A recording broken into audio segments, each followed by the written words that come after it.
Thank you for watching this video. This video is going to show you how to connect the GUI interface of an iOS application to code that's written to control that application. And so we've already built a GUI interface here which has a couple of text fields, a button, and a results area. The purpose of this application will be to read in the person's name and birth year and compute their age, and then have a message outputted in this cantaloupe shaded area that will have their name as well as their age. So to do this, we need to wire connections between the text fields, the button, and the label to the code that's over on the right hand side.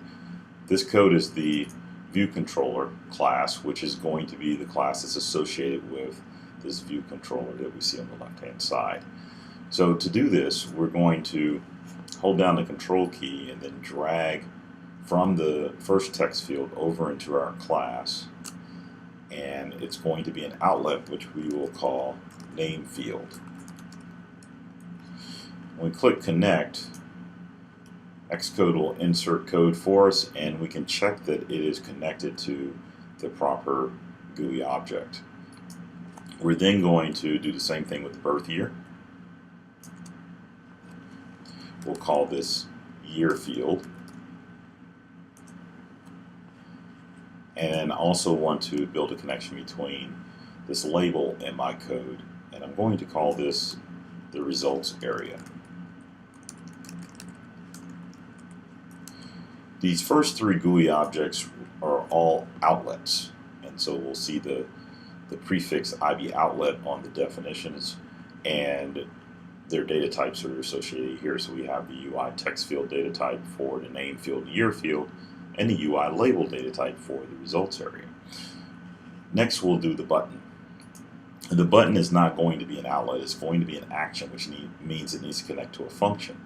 So we're going to click and drag this over, and we're going to change this from an outlet to an action, and then we're going to call this button click, and click our connect. And now Xcode has built a function for us that we can fill in. So I'm going to fill in the code for this button.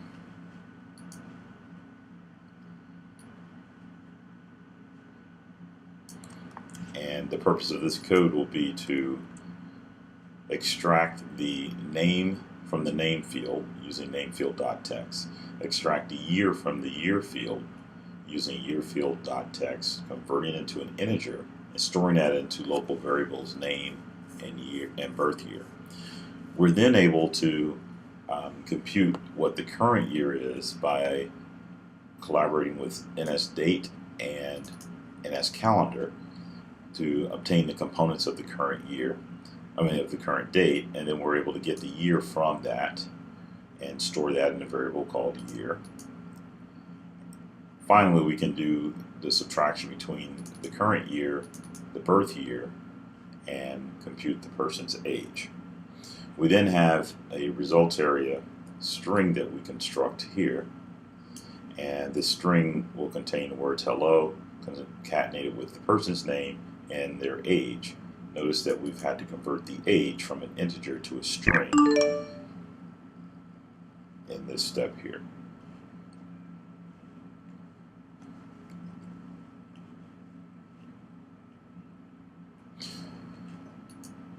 So now that we have all of these components wired up and connected, then when our app runs, what we do with the GUI interface will then be executed by the Swift code on the right hand side. And what we see now is the emulator for our application, or the iPhone running our application, and we can now go ahead and enter some data.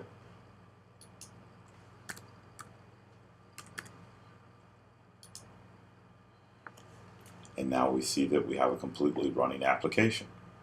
I want to thank you for watching this video. I hope that this helped you understand how to wire connections between your GUI objects that are on your interface to your source code.